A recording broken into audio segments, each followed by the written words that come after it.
feeding your curiosity, fueling our passion. Let's satisfy our quest for knowledge with today's question.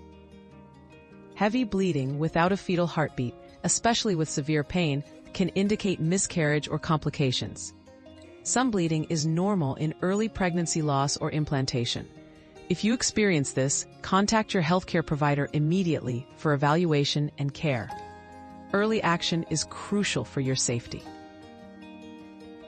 We've quenched today's curiosity, but there's always more to learn. Keep the curiosity alive by subscribing and joining us for our next adventure.